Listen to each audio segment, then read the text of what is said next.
बस एक हफ्ते का वक्त बचा है जब मोदी 3.0 का आम बजट देश के सामने होगा। पूरा देश इसके लिए टकटकी लगाए बैठा है। बजट में क्या होना चाहिए, विकसित भारत का प्रण कैसे पूरा हो, अलग अलग क्षेत्रों के लिए क्या प्रावधान होंगे, इसे लेकर हर कोई उत्सुक है। ऐसे में भारत 24 आपके लिए खास कार्यक्रम लेकर आया है, बजट एडवाइजर। हमारी इस खास पेशकश में हम अलग अलग मुद्दों पर बात कर रहे हैं ताकि सरकार तक एक्सपर्ट्स की सलाह पहुंचाई जा सके।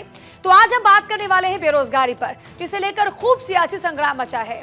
क्या वाकई मोदी सरकार ने बेरोजगारी दूर करने के लिए प्रभावी कदम नहीं उठाए, या पीएम मोदी की नीतियों से देश के युवाओं को आत्मनिर्भर बनाने में मदद मिली है? निवेश के क्षेत्र में क्रांतिकारी कदम क्या रोजगार के मौके बनाने में कामयाब रहे? इन तमाम पहलुओं को छूने की कोशिश तो हम करेंगे ही, साथ ही हमारे एक्सपर्ट्स बताएंगे कि रोजगार बढ़ाने के लिए बजट में क्या क्या प्रावधान होने चाहिए। 8 जुलाई को रिजर्व बैंक ऑफ इंडिया ने रोजगार को लेकर कुछ आंकड़े जारी किए थे, जिनके मुताबिक रोजगार के क्षेत्र में 2.5 गुना बढ़ोतरी हुई है। लेकिन क्या हमारे एक्सपर्ट्स इन आंकड़ों से इत्तेफाक रखते हैं? और क्या स्टार्टअप इंडिया और मेक इन इंडिया जैसी स्कीम्स युवाओं को बेहतर भविष्य का रास्ता दिखा पाई हैं या दिखा पा रही हैं? एक एक मुद्दे पर होगी बहुत ही बारीकी से बात, एक एक मुद्दे पर बजट एडवाइजर से चर्चा भी होगी। तो चलिए शुरू करते हैं हमारा खास कार्यक्रम बजट एडवाइजर।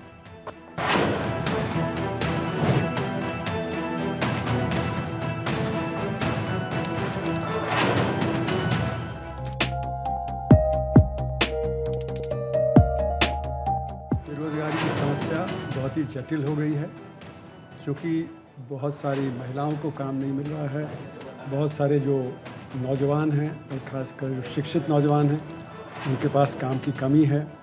हम देख रहे हैं तरह तरह के इम्तहान हैं, उनमें लाखों लोग उसमें अप्लाई करते हैं काम के लिए। 30,000 40,000 नौकरियों के लिए बहुत सारे काम के लिए लोग आते हैं, इम्तहान लेते हैं। तो ये समस्या जो है, इसमें 4 तरह की समस्या है बेरोज़गारी की। एक तो वो है जो काम ढूंढ ही नहीं रहे हैं, उनकी समस्या बहुत ज़्यादा है। दूसरे वो हैं जो काम ढूंढ रहे हैं लेकिन काम नहीं मिल रहा है, जिसको अनएम्प्लॉयड बोलते हैं।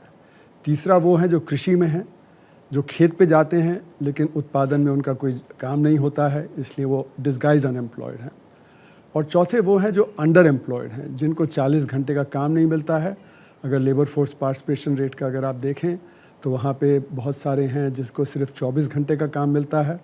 और हमारी जो रोज़गार की जो परिभाषा है, उसमें ये मान लिया जाता है कि अगर हफ्ते में 1 घंटे का काम मिल गया तो आपके पास रोज़गार है, पर ये साफ बात है कि उनका रोज़गार पर्याप्त नहीं है। तो 4 तरह की बेरोज़गारी है। और ये कहाँ पे है? ये है हमारे कृषि के क्षेत्र में, और ये हमारे असंगठित क्षेत्र में है। असंगठित क्षेत्र में 94% लोग काम करते हैं, कृषि में 46% लोग काम करते हैं, और वहाँ पे ही सबसे ज़्यादा बेरोज़गारी है, क्योंकि वहाँ पे भी मैकेनाइजेशन बहुत हो रहा है। हम देखते हैं कि आज ट्रैक्टर है, हार्वेस्टर कंबाइन है, थ्रेशर है, आलू खोदने की मशीन है, तो इसलिए वहाँ पे भी काम पैदा नहीं हो रहा। और फिर दूसरा माइक्रो सेक्टर है। माइक्रो सेक्टर में 6 करोड़ यूनिट्स हैं, वहाँ पे जो एवरेज में जो रोज़गार है वो 1.7 का है। वहाँ पे जो बहुत कम काम हो रहा है, क्योंकि जो उसमें गिरावट हो गई है, खासकर नोटबंदी के बाद, फिर जीएसटी के बाद, फिर उसके अगले साल एनबीएफसी क्राइसिस आया, और चौथा फिर ये पैंडेमिक का क्राइसिस आया जब लॉकडाउन हुआ। तो हमारी अर्थव्यवस्था तब से रिकवर नहीं कर पाई है। तो ये जो समस्या है, इसको सुलझाना है तो उसके लिए सरकार को कई चीज़ें करनी पड़ेंगी। कृषि में बेहतर आमदनी होगी तो वहाँ पे ज़्यादा रोज़गार पैदा होगा। अगर माइक्रो सेक्टर है वो बेहतरी पे होगा, वहाँ पे बढ़त होगी, तो वहाँ पे जो रोज़गार बहुत पैदा होगा। क्योंकि जो एमएसएमई का जो रोज़गार है वो 97.5% माइक्रो सेक्टर में है, और उसमें 11 करोड़ के करीब जो रोज़गार है। अगर वहाँ पे 1 से रोज़गार बढ़ जाए तो जब 11 करोड़ जो काम और पैदा हो जाएगा। और यहाँ पे हमें ये 2 चीज़ों में फ़र्क करना पड़ेगा। एक जॉब तो एक तरह से फॉर्मल होता है, और एक वर्क, काम पैदा। अभी जो बहुत सारा काम है वो लोग खुद पैदा कर रहे हैं, क्योंकि वो एक व्यक्ति कोई कहीं जो रिक्शा चला रहा है, या वो कोई खोमचा लगा रहा है, या कोई सब्ज़ी बेच रहा है, तो वहाँ पे जो प्रोडक्टिविटी होती है वो कम होती है, उसमें आमदनी भी कम होती है। तो सरकार को अगर जो बेहतरी करनी है, ज़्यादा रोज़गार करना है, तो माइक्रो सेक्टर पर ध्यान देना बहुत ज़रूरी है। और दूसरा जो बजट है, उसमें जो 11.1 लाख करोड़ का प्रावधान किया था कैपिटल एक्सपेंडिचर का, उसमें जो लेबर इंटेंसिव सेक्टर्स हैं उनको और बढ़ाना पड़ेगा, और जो कैपिटल इंटेंसिव सेक्टर्स हैं उन पे जो प्रायोरिटी थोड़ी कम करनी पड़ेगी। आजकल जो हमारा जो इंफ्रास्ट्रक्चर सेक्टर है, जैसे बड़े बड़े रेलवे फ्रेट कॉरिडोर हैं, हाईवेज़ हैं, उनमें भी बहुत ज़्यादा रोज़गार पैदा नहीं होता। वो बहुत ज़्यादा मैकेनाइज हो गए हैं। पहले एक सड़क बनती थी, उसमें सैकड़ों लोग काम करते थे। आज जहाँ सड़क बनती है वहाँ पे 10 लोग काम करते हैं, बड़े बड़े जो बुलडोज़र्स, ट्रैक्टर्स और ये जो मशीनें होती हैं इनके ज़रिए से। तो हमें अगर जो रोज़गार पैदा करना है तो उसके लिए हमें रूरल डेवलपमेंट है, और जो हमारा रूरल एम्प्लॉयमेंट गारंटी स्कीम है, शिक्षा है, स्वास्थ्य है। तो शिक्षा और स्वास्थ्य है, वहाँ पे बहुत रोज़गार पैदा हो सकता है, और उससे जो हमारे वर्कर हैं उनकी प्रोडक्टिविटी बढ़ेगी। विकसित से विकसित देश, सबसे दुनिया का विकसित देश अमेरिका है। वहाँ पर भी आज भी बेरोज़गारी के आंकड़े सुनने को मिलते हैं। पर एक अच्छी बात वहाँ पर यह है, वहाँ की बेरोज़गारी में और यहाँ की बेरोज़गारी में फ़र्क ये है कि वहाँ बेरोज़गारी के आंकड़े आपको रियल टाइम में मिलते हैं। मतलब मैं ऑलमोस्ट किसी भी समय अगर देखना चाहूँ कि आज अमेरिका में कितने लोग बेरोज़गार हैं, मैं उसको देख सकता हूँ। पर भारत में सबसे पहले इस समस्या को हिट करने के लिए पहले हमें समस्या का आकलन करना ज़रूरी है। यहाँ पर हम अंदाज़ा लगा सकते हैं, रिज़र्व बैंक की रिपोर्ट कुछ और कहती है, कुछ निजी एजेंसीज़ हैं, CMI है, EPFO ऑर्गेनाइजेशन है जिसमें ऑर्गेनाइज सेक्टर आता है। अलग अलग ऑर्गेनाइजेशंस अपना अलग अलग अनुमान देती हैं और इस अनुमान को अक्सर कॉन्टेस्ट किया जाता है। आज अगर सरकार कहती है कि बेरोज़गारी की दर 3.2% रह गई है, तो शायद उसमें कुछ विपक्ष की द्वारा चलाई गई एजेंसी या कोई और एजेंसी कह सकती है कि साहब नहीं, ये तो आज भी 7-8% है। तो मुझे लग रहा है बेरोज़गारी की समस्या को सॉल्व करने के लिए सबसे पहला कदम होगा कि उसका आकलन सही होना चाहिए।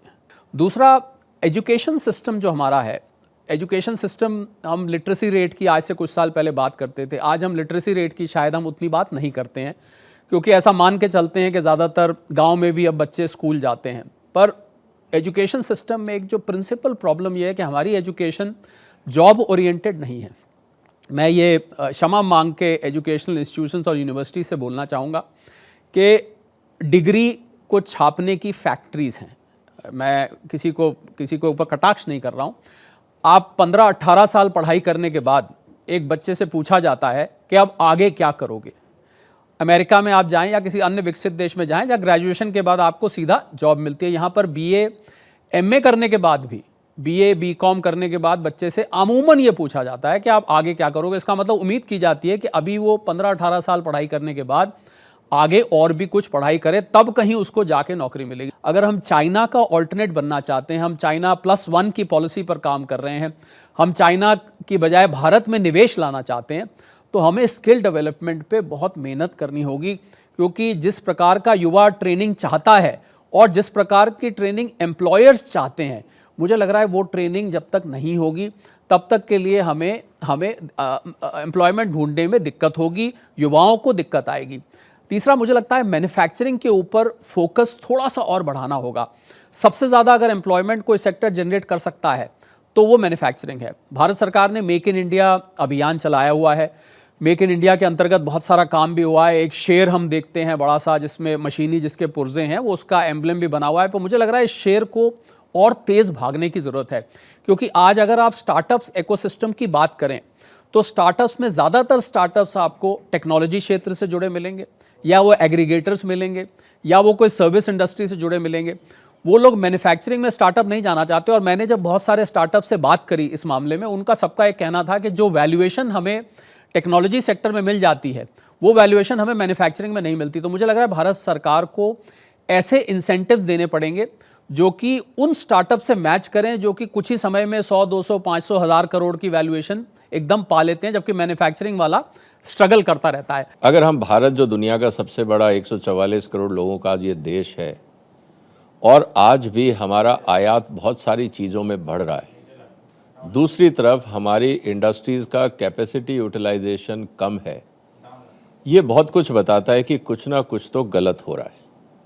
नहीं तो इतने बड़े देश में जहाँ पे हम मैन पावर की बात करते हैं, डेमोग्राफिक डिविडेंड की बात करते हैं, उस समय जब हम ये कहते हैं कि हमारे यहाँ कंपनियाँ बंद पड़ी हैं या कैपेसिटी यूटिलाइजेशन नहीं हो रही, और जो कंज्यूमर्स हैं वो इम्पोर्टेड चाइनीज़ माल खा रहे हैं या इस्तेमाल कर रहे हैं, इसका मतलब ये है कि जो बाज़ार को चाहिए वो हम नहीं बना रहे, और जो हमारे कंज्यूमर चाहते हैं वो आयात हो रहा है।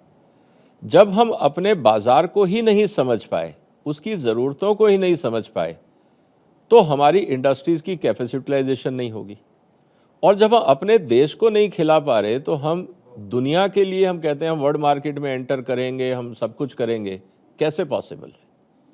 इसका मतलब ये है कि कहीं ना कहीं हमारी प्लानिंग में फंडामेंटल फ्लॉज हैं। मैं आपको 2-3 उदाहरण देता हूँ।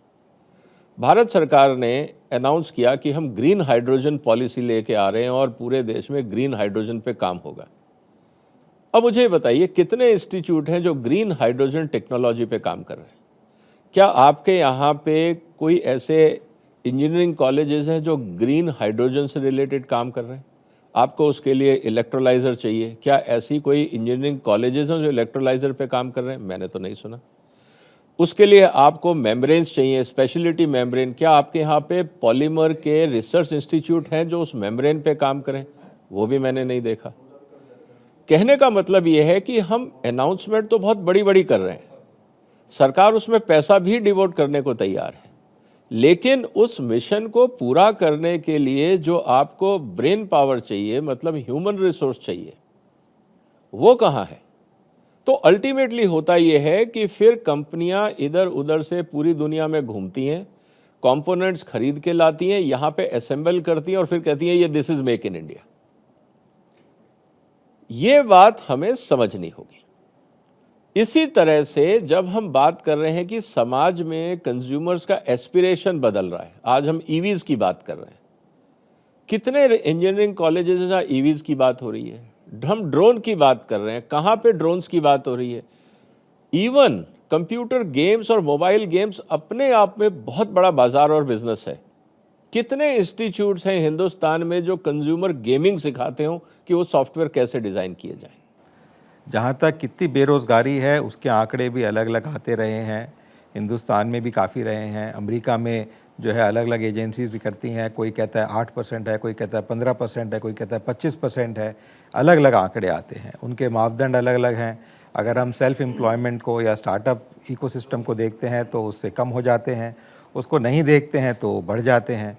तो आंकड़े आकलन करना तो एक बड़ा डिफ़िकल्ट काम है, क्योंकि कोई भी उसको क्वेश्चन कर सकता है। पर सरकार को मेरे विचार में बजट अब आ रहा है, ये देखना ज़रूरी है कि कुछ उन्होंने नीतियां लाए थे, जैसे लेस गवर्नमेंट मैक्सिमम गवर्नेंस की, जिसमें उन्होंने काफ़ी हद तक रोज़गार जो गवर्नमेंट से क्षेत्रों में होता है, महकमों में होता है, उसके ऊपर रोक लगा रखी थी। मेरे विचार में करीबन 35% से 60% वैकेंसीज़ अलग अलग महकमों में, चाहे यूनिवर्सिटीज़ हों, इंडस्ट्री हों, गवर्नमेंट डिपार्टमेंट्स हों, सब में पड़ी हैं, जो मोदी जी ने 2 साल पहले कुछ उस पर कार्रवाई शुरू करी, पर अभी भी उसमें कोई नियुक्तियां नहीं हुई हैं। तो जैसे ही वो थोड़ा रोज़गार बढ़ेगा, थोड़ा रिलीफ लोगों को मिलेगा, क्योंकि गवर्नमेंट कभी भी कम करके फंक्शन नहीं कर सकती है, कितनी भी टेक्नोलॉजी आ जाए। उसके लिए ह्यूमन रिसोर्स के अंदर मैन्युफैक्चरिंग में और सर्विसेज में मैन्युफैक्चरिंग सेक्टर ग्रो नहीं कर पा रहा है, उसका कंट्रीब्यूशन भी उतना ही आ रहा है। उसका मेजर कारण ये है कि एक तो जो कॉम्पिटिटिव प्रोडक्ट्स अंतर्राष्ट्रीय मार्केट से आ रहे हैं, वो उनकी प्राइसिंग कम होने की वजह से वो आगे रेवेन्यू नहीं जनरेट कर पा रहा। दूसरा, सरकार की जो कुछ पॉलिसीज़ हैं, जैसे पहले IDBI क्रिएट किया गया, SIDBI क्रिएट किया गया, बड़े अच्छे रहे 60-70 के दशक में, पर अब वो सारा काम बैंकों को, NBFCओं को दे दिया गया है, वहाँ से क्रेडिट मिलता नहीं है। अगर आप पुरानी हिस्ट्री है आपकी तो आपको आराम से क्रेडिट मिल जाएगा, सांठ-गांठ बनी हुई है तो मिल जाएगा, नहीं मिली है तो सरकारी बैंक हो या प्राइवेट बैंक हो, वो पैसा मिलता नहीं है, तो नई क्षेत्र में आना मुश्किल हो जाता है। तो इसलिए जो मैन्युफैक्चरिंग है उसके लिए पॉलिसीज़ और उसके अंतर्गत चाहे वो PLI स्कीम्स हो और हो, वो पैसा दिया जाए। तीसरा, जैसे अरुण जी भी कह रहे थे, एग्रीकल्चर क्षेत्र बहुत इम्पॉर्टेंट है। हिंदुस्तान का करीबन 60 से 65% जनता लगी हुई है, उसके अंदर एग्रो बेस इंडस्ट्रीज़ हैं, उनको महकमा दिया जाए, जेम पोर्टल पे उनको इंटीग्रेट किया जाए ताकि उनका सामान बिक सके, और ज़्यादा से ज़्यादा किया जाए। नाबार्ड में देखने में आ रहा है पिछले 3 साल में पैसा जो एलोकेट किया जाता है वो पैसा अनयूटिलाइज्ड रहता है। तो ऐसे जब एलोकेशन की जाती हैं वो अनयूटिलाइज नहीं रहनी चाहिए। उन सरकारी ऑफिसर्स के ऊपर कड़े कदम उठाने चाहिए जो उस पैसे को ठीक ढंग से लगाने के ऊपर नहीं लगते हैं, ताकि वो जब पैसा लगेगा लोगों के अंदर रोज़गार आएगी। क्योंकि आज भी हिंदुस्तान में रोज़गार का मतलब है सरकारी नौकरी, प्राइवेट जॉब्स ही रहती हैं, रोज़गार नहीं बन पाते हैं, क्योंकि उससे सिक्योरिटी मिलती है, सस्टेनेबिलिटी मिलती है, जो एक प्राइवेट जॉब में सिर्फ आप एफिशिएंट रहें तभी मिल पाती है, अदरवाइज नहीं मिल पाती है। मुझे लगता है मुद्रा लोन में अगर 50-60 हज़ार का एवरेज लोन आ रहा है जो बांटे गए हैं, तो उस लोन के ऊपर कितने लोगों को रोजगार मिला, ये कहीं मॉनिटरिंग हमसे लगता है कि छूट गई है। आपको भी लगता है ऐसा कि छूट गई है कि मॉनिटर नहीं हो पा रहा हो? शरद जी, एक चीज़ मैं कहूँगा, जो ये 6 करोड़ और 60 लाख है ना, उसमें जो माइक्रो यूनिट्स हैं वो 6 करोड़ हैं। हाँ, स्मॉल और मीडियम है वो 6 लाख। मैं सारे है MSMEs ना? को मिला के पर माइक्रो की मैं बात कर रहा था, क्योंकि मीडियम सेक्टर और स्मॉल सेक्टर तो फिर भी अपना थोड़ा ध्यान रख लेते हैं, माइक्रो सेक्टर बहुत बुरी तरह पिट रहे हैं। तो मेरा ये मानना है कि जो माइक्रो यूनिट है उसको हमें सेपरेट करके देखना पड़ेगा, क्योंकि जैसे आपने कहा 11 करोड़ लोग तो माइक्रो में एम्प्लॉयड हैं, तो स्मॉल और मीडियम में अलग चीज़ है, पर ये सबसे ज़्यादा 97.5% एम्प्लॉयमेंट माइक्रो यूनिट्स में है। वहीं पे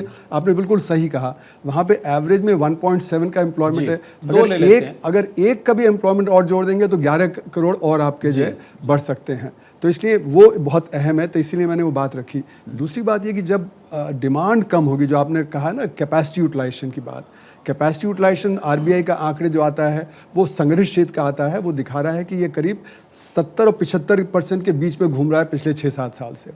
तो वो जब 80-85 जाएगा तब इन्वेस्टमेंट होगा। इन्वेस्टमेंट हमारा 2012-13 में 36.5% था, वो गिर के 30% रह गया। वो बढ़ जाएगा तो वो भी एक फ़ायदा है। तो डिमांड कहाँ से आएगी?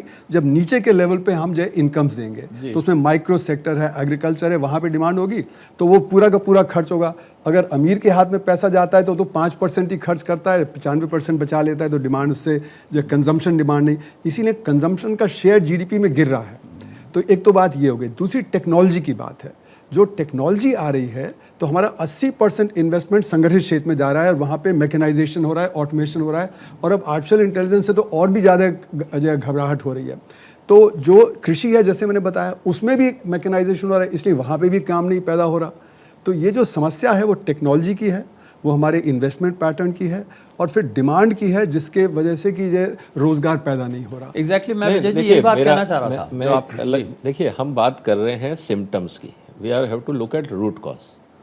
आप MSME वालों से मिलके बात करिए, दुकान वालों से मिलके बात करिए, जिसको हम एम्प्लॉयमेंट की बात कर रहे हैं। एक छोटा एंटरप्रेन्योर या दुकानदार, उसका कितना पैसा और कितना टाइम इंस्पेक्टर्स को मैनेज करने में जाता है।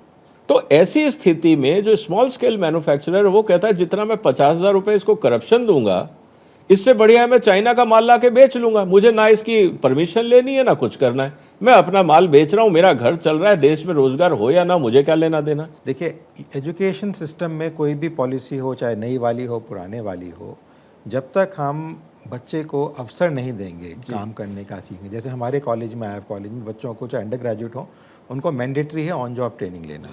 आज से 20-30 साल पहले एक बार डिस्कशन मेरा RC भार्गव से भी हुआ, मारुति उद्योग वाले, तो जब वो उन्होंने कहा कि जी आजकल इंडस्ट्री रेडी लोग नहीं मिलते हैं, बहुत अच्छी बात है। मैंने RC भार्गव जी से पूछा, मैं कहा सर आपने जब ज्वाइन किया था, जब कॉलेज पास करके, तो आपको इंडस्ट्री ने कितने टाइम में एसेस किया था?